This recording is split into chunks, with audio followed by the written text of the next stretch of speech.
இது லித்துவேனியாவுக்கான trailer drug ஜாபுக்கு உண்டான ஒரு வீடியோ. ட்ரைலர் ட்ரக்கை பொறுத்த வரைக்கும் லித்துவேனியாவில் நிறைய வேலைவாய்ப்புகள் இருக்குது. சிவி செலெக்ஷன் வந்து ஆன்லைனில் தான் வந்து உங்களை இன்டர்வியூ பண்ண போகிறாங்க. வந்து 100 டிரைவர்ஸ் வந்து தேவைப்படுது. ட்ரைலர் டிரைவர்ஸை பொறுத்த வரைக்கும் 100 டிரைவர்ஸ் தேவைப்படுறாங்க. லித்துவேனியாவை பொறுத்த வரைக்கும் கோட் 95 எக்ஸாமினேஷன் ப்ளஸ் ப்ராக்டிக்கல் இருக்குது. ப்ராக்டிக்கல்ன்றது வண்டி ஓட்டி காமிக்கணும். அதை வந்து நீங்கள் வந்து ஒரு வீடியோ பண்ணி அந்த வீடியோவை கொடுத்தா போதும். அவங்க வந்து ஆன்லைனில் இன்டர்வியூ பண்ணுவாங்க. சேலரிஸ் வந்து 1400 யூரோஸ்லேருந்து 2200 யூரோஸ் வரையும் இருக்குது. சிவி செலெக்ஷன் வந்து யூரோ பாஸில் நீங்கள் கொடுக்கணும். உங்களோட ரெஸ்யூம் வந்து நீங்கள் இதுக்கு முன்னாடி என்னென்ன ஒர்க் பண்ணீங்க அதுக்குண்டான டீட்டெயில்ஸு ஃபுல் அண்ட் ஃபுல் வந்து நீங்கள் உங்களோட பர்சனல் டீட்டெயில்ஸ் ஃபஸ்ட்டு, ரெண்டாவது உங்களோட ஒர்க்கிங் டீட்டெயில்ஸு, அதோட பாஸ்போர்ட்டோட காப்பி, லைசன்ஸோட காப்பி, இதெல்லாம் வந்துட்டு நீங்கள் ஸ்கேன் பண்ணி அனுப்பணும். கிட்டேருந்து சிவில்ஸ் வாங்கிட்டு இருப்பார். நீங்கள் சிவில்ஸ் உங்ககிட்டேருந்து நாங்கள் ரிசீவ் பண்ணிட்ட உடனே ஏஜென்சிக்கு நாங்கள் பேப்பர் சப்மிட் பண்ணுவோம். ஏஜென்சி உங்களை வந்து ப்ரிலிமினரி டெஸ்ட்டுக்கு வந்து கால் பண்ணுவாங்க.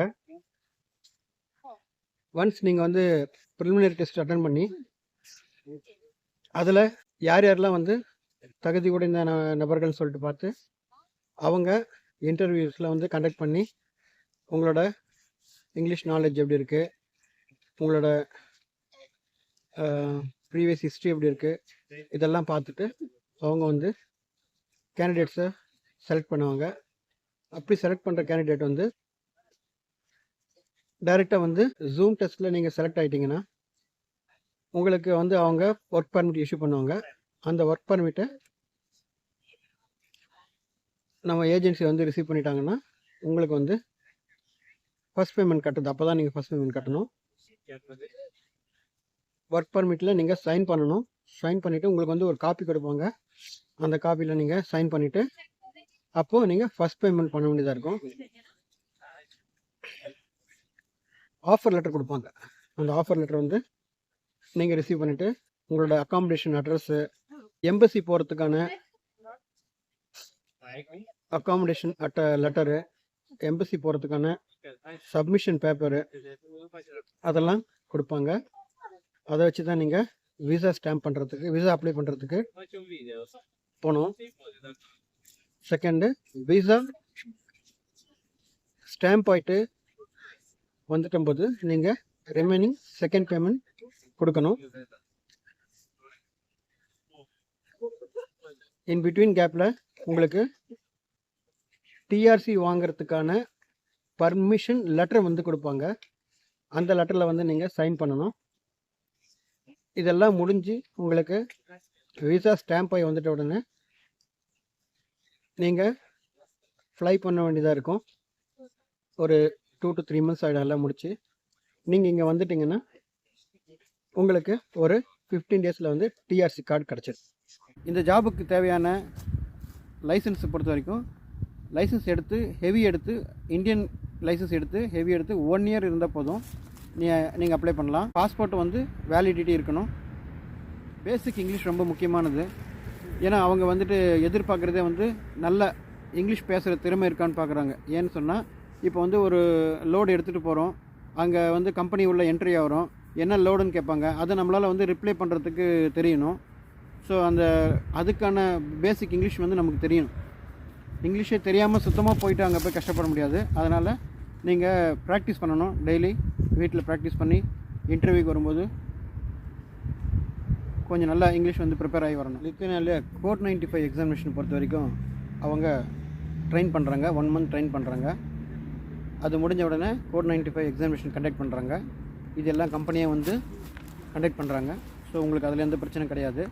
ப்ராக்டிக்கல் பொறுத்த வரைக்கும் கண்டிப்பாக வண்டி ஓட்டி காமிக்கணும். மேக்ஸிமம் வந்து வண்டி ஓட்டி காமிக்கிறதா இருக்கும். அப்படி இல்லாத பட்சத்தில் அவங்களுக்கு இந்த டிரைவர்ஸ் வந்து அர்ஜென்ட்டாக தேவைப்படுது அப்படின்னு சொல்லி, எல்லாமே இப்போ வந்து அர்ஜென்ட் ரெக்ரூட்மெண்ட்ஸ் தானுங்க. அதனால் வந்துட்டு அப்படி இருக்கிற பட்சத்தில் அவங்க என்ன பண்ணுறாங்கன்னா வீடியோ கேட்குறாங்க. அதனால தான் நாங்கள் வந்து வீடியோ வந்து மேக் பண்ணிவிடுங்கன்னு சொல்கிறேன். இப்போ உதாரணத்துக்கு நீங்கள் வந்து வண்டியை வந்துட்டு நீங்கள் போய் வண்டியில் ஏறுற மாதிரியும், அதுக்கு முன்னாடி வந்துட்டு உங்களோட பாஸ்போர்ட் நம்பர் சொல்லிவிட்டு உங்கள் பேர் சொல்லிவிட்டு நீங்கள் போயிட்டு வண்டியில் ஏறி நீங்கள் வந்து வண்டியை ஓட்டணும். வண்டி ஒரு ரவுண்ட் அடிச்சுட்டு வந்துட்டு ஒரு டீ ரிவர்ஸ், லெஃப்ட் சைடு ஒரு டீ ரிவர்ஸ், ரைட் சைடு ஒரு டீ ரிவர்ஸ், அப்புறம் வந்துட்டு பேரலல் பார்க்கிங். இதில் எது முடியுதோ ஏதோ ஒரு 2 செலக்ட் பண்ணிக்கிட்டு நீங்கள் அது வந்துட்டு நீங்கள் பண்ணிவிட்டு அந்த வீடியோவை வந்து எங்களுக்கு அப்லோட் பண்ணி கொடுக்கணும். அடுத்தது சேலரி பொறுத்த வரைக்கும் கம்பெனி வந்து டைரெக்டாக வந்து உங்களுக்கு ஃபஸ்ட் மந்த்லேருந்தே கொடுத்துட்றாங்க. 1400 யூரோஸ் கொடுக்குறாங்க. மேக்ஸிமம் வந்து நீங்கள் 2400 யூரோஸ் வரைக்கும் நீங்கள் ஏர்ன் பண்ணலாம். இது வந்து குட் சேலரி தான். ஈவன் நாங்கள் வரும்போது கூட எங்களுக்கு அந்தளவுக்கு சேலரி இல்லை. அதனால் நீங்கள் வந்து அந்த சேலரி உங்களுக்கு ஃபஸ்ட் மந்த்லேருந்தே கிடைக்குது. இன்டர்வியூஸ் வந்து நெக்ஸ்ட் வீக்கில் ஸ்டார்ட் ஆகுது. யார் விருப்பப்படுறீங்களோ நீங்கள் இந்த டாக்குமெண்ட்ஸ்லாம் வந்து கொஞ்சம் ரெடி பண்ணி கொடுக்கணும். யூரோபாஸ் சிவி ரெடி பண்ணி கொடுக்கணும். யூரோபாஸ் சிவி ஆல்ரெடி நான் சொல்லிட்டேன் உங்களுக்கு. ஃபஸ்ட் பேஜில் உங்களோட செல்ஃப் இன்ட்ரடக்ஷன் இருக்கணும். செகண்ட் பேஜில் உங்களோட ஒர்க் டீட்டெயில்ஸ், இதுக்கு முன்னாடி எங்கெங்கே ஒர்க் பண்ணீங்க, நீங்கள் லைட் லைசன்ஸ் எடுத்ததுலேருந்து கணக்கு வேணும். நீங்கள் லைட் லைசன்ஸ் எப்போ எடுத்தீங்க, அதுக்கப்புறமா எங்கே ஒர்க் பண்ணீங்க, அதுக்கடுத்து என்ன ஒர்க் பண்ணீங்க, அந்த டீட்டெயில்ஸ்லாம் வந்து ஃபுல்லாக வந்து அதில் வேணும். தேர்ட் பேஜில் வந்து நீங்கள் வந்து பாஸ்போர்ட்டோட ஸ்கேன்டு காப்பியும் இது லைசன்ஸோட ஸ்கேன்டு காப்பியும் வேணும். ஃபோர்த் பேஜில் உங்களோட லேட்டஸ்ட் ஃபோட்டோகிராஃப், ப்ரெசண்ட் ஃபோட்டோகிராஃப், இப்போ எடுத்த ஃபோட்டோகிராஃப் வேணும். அந்த ஃபோட்டோ தான் வந்து நம்ம பார்க்குறதுக்கு அவங்களுக்கு உடனடியாக தேவைன்னா ஃபோட்டோ வந்து நீட் ஷேவ் பண்ணி கிளியர் ஷேவ் பண்ணி ஒரு குட் அப்பியரன்ஸ் இருக்கிற மாதிரி வேணும்.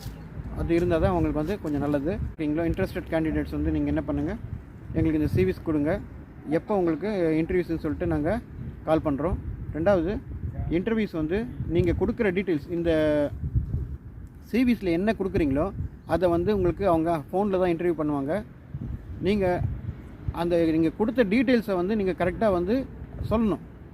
அவங்க கேட்பாங்க, உங்களோட ரெஸ்யூம் வச்சுட்டு தான் அவங்க கேட்பாங்க. நீங்கள் உங்களுக்கு டெல் சம்திங் அபவுட் யூன்னு சொன்னால் உங்களை பற்றி நீங்கள் சொல்லணும்.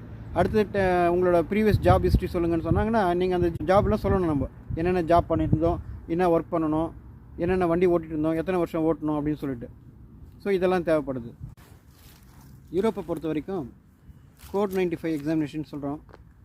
இந்த கோட் 95 எக்ஸாமினேஷன்ஸ் எதுக்காக கொண்டு வந்திருக்காங்கன்னா பப்ளிக் சர்வீஸ் எப்படி பண்ணணுன்றதுக்காகவும், ரெண்டாவது இந்த யூரோப்பியன் சிஸ்டம், யூரோப்பியன் யூனியன் வந்து 27 கண்ட்ரிஸ் இருக்குது. இந்த 27 கண்ட்ரிஸ்லேயும் வந்து ஒரே ரூல் தான். டிரைவர் ஏன் இந்தியாவிலேருந்து இல்லை அதர் கண்ட்ரிஸ்லேருந்து இங்கே வந்து நிறைய பேர் வந்து யூரோப் வரணும்னு நினைக்கிறாங்கன்னா ஒரே ஒரு காரணம், இங்கே வந்து டிரைவர்களுக்கு நல்ல மரியாதை இருக்குது ஃபஸ்ட்டு. ரெண்டாவது பணி பாதுகாப்பு இருக்குது.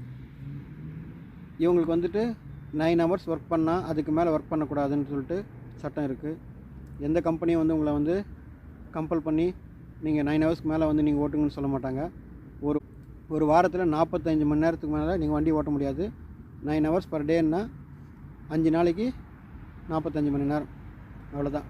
அது வந்து மாறி கூட வரலாம். ஆனால் மொத்தத்தில் ஒரு வாரத்தில் உங்களுக்கு 45 ஹவர்ஸ் தான் நீங்கள் ட்ரைவ் பண்ணுவீங்க. சப்போஸ் ஏதாவது ஒரு டிராஃபிக்கோ இல்லை ஒரு ஷிப்மெண்ட்டோ அந்த ப்ராப்ளத்தால் வந்துட்டு உங்களுக்கு 45 மணி நேரத்தை விட எக்ஸ்ட்ரா வருதுன்னா 2 நாளில், வாரத்தில் 2 நாளில் மட்டும் 10 மணி நேரம் ஓட்டலாம்.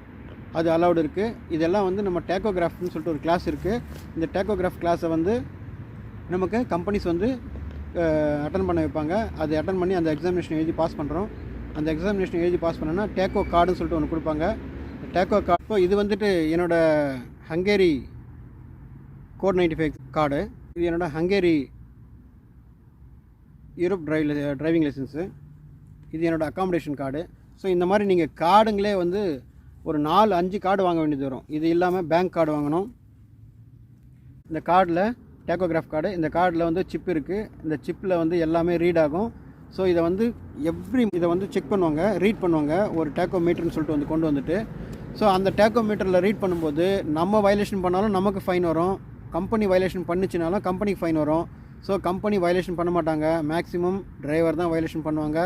தூங்கிட்டு வண்டி ஓட்டிடுவாங்க. எக்ஸ்ட்ரா ஒரு இப்போ 10 மினிட்ஸ் 1 மினிட் எக்ஸ்ட்ரா ஓட்டினா கூட வண்டியை வந்து ஓட்ட வேண்டிய அவசியமே கிடையாது. கரெக்டாக 9 ஹவர்ஸ்னால் 9 ஹவர்ஸ் டிரைவிங்கு, அதுக்கு மேலே வந்து வண்டி ஓட்ட தேவையில்லை. ஸோ அதுக்கு உண்டான சேஃப்டிஸ் இங்கே இருக்குது. நீங்கள் கண்டிப்பாக தாராளமாக வரலாம். இங்கே ஒன்று இங்கிலீஷ் நல்லா தெரியணும், எழுத தெரியணும், படிக்க தெரியணும். ஏன்னு சொன்னால் இங்கே வந்து லாக் ஷீட் வந்து எழுதணும். நம்ம என்ன ட்ரிப் எடுத்துகிட்டு போகிறோம், எத்தனை பேலட் எடுத்துகிட்டு போகிறோம், அதெல்லாம் சொல்லிட்டு அதுக்கு உண்டான இங்கிலீஷ் எழுத படிக்க தெரியணும். கம்பெனிஸ் உள்ளே என்ட்ரி ஆகும்போது கம்பெனி கேட்பாங்க என்ன லோடு இருக்குது, எங்கேருந்து வர, என்ன லோடு எடுத்துகிட்டு வர, அதெல்லாம் கேட்பாங்க. அப்போ அதுக்கு வந்து நம்மளை ரிப்ளை பண்ணுறதுக்கான ஒரு பேசிக் இங்கிலீஷ் தான் தேவை. அதுக்கு தான் வந்து உங்கள்கிட்ட வந்து பேசிக் இங்கிலீஷ் தெரியுமான்னு சொல்லிட்டு கேட்குறாங்க. பேசிக் இங்கிலீஷ் நல்லா தெரியும், நான் வந்து வண்டி நல்லா ஓட்டுவேன் அப்படின்னு கான்ஃபிடென்ட்டாக இருக்கிறவங்க சிவி வந்து ரெடி பண்ணி கொடுங்க. கிளியர் அண்ட் நீட் ஷேவில் வந்து ஃபேஸ் இருக்கிற மாதிரி ப்ரெசென்ட் ஃபோட்டோகிராஃப்ஸ் ஒன்று ரெடி பண்ணிக்கோங்க. ஹீரோ பாஸ் ரெடி பண்ணி கொடுங்க. நான் சொல்கிற வாட்ஸ்அப் நம்பருக்கு எங்களுக்கு வந்துட்டு நீங்கள் சென்ட் பண்ணிவிடுங்க. சிவி உங்களோட சிவி வந்து கரெக்டாக இருந்துச்சுன்னு சொன்னால் நாங்கள் கால் பண்ண ஏஜென்சி தான் வந்து இப்போ நான் உங்களுக்கு ரெஃபர் பண்ணுறேன். Trusted agency. நாங்கள் வந்துட்டு ஜூலை 27 வந்து இங்கே யூரோப்புக்கு வந்தேன். இப்போ நான் வந்து வண்டி ஓட்டிகிட்ருக்கேன். எனக்கு வந்து வண்டி ஓட்டுறதுக்கு 4 months ஆயிடுச்சு. 4 months ஆச்சு நான் வந்து இங்கே வந்து வண்டி எடுத்து ஓட்ட ஆரம்பிக்கிறதுக்கு. ஃபஸ்ட்டு 3 months வந்து கோட் 90 எக்ஸாமினேஷன் முடிக்கிறதுக்கும், பாவ் டெஸ்ட்டுன்னு சொல்லிட்டு ஒன்று இங்கே ஹங்கேரியில் பாவ் டெஸ்ட் இருக்குது. அந்த எக்ஸாமினேஷன் முடித்து, டேக்கோகிராஃப் எக்ஸாமினேஷன் முடித்து, பேங்க் கார்டு வாங்கி, மெடிக்கல் கார்டு வாங்கி, இன்சூரன்ஸ் வாங்கி, இதெல்லாம் வாங்குறதுக்கு எனக்கு வந்து 4 months ஆயிடுச்சு. அதுக்கப்புறமா வந்து நாங்கள் வந்து லெஃப்ட் சைட் டிரைவிங் ட்ரைனிங் போனோம். டிரைவிங் ட்ரைனிங் போயிட்டு முடித்த உடனே எங்களுக்கு வந்துட்டு சீனியர் டிரைவர்ஸ் அவங்க கூட வந்து அமைச்சு நம்மளை ட்ரெயின் பண்ண சொல்லுவாங்க, செக் பண்ண சொல்லுவாங்க. ஒரு 15 days இல்லை 20 days கொடுப்பாங்க. இப்போ நாங்கள் வந்து 20 days போயிட்டு ஓட்டிகிட்டு வந்தேன். ஜெர்மன், செக் ரிப்பப்ளிக்கு, ஸ்லோவேக்கியா, ஆஸ்ட்ரியா, இந்த ரூட்டெல்லாம் ஓட்டியிருக்கேன் நான். ஸோ நமக்கு ஒரு தன்னம்பிக்கை வந்துடும். ஈஸி, ஒன்றுமே இல்லை, கஷ்டம்லாம் அந்தளவுக்குலாம் ஒன்றுமே கிடையாது. வண்டி ஓட்ட தெரியணும், அது ஒன்று தான் இங்கே முக்கியம்.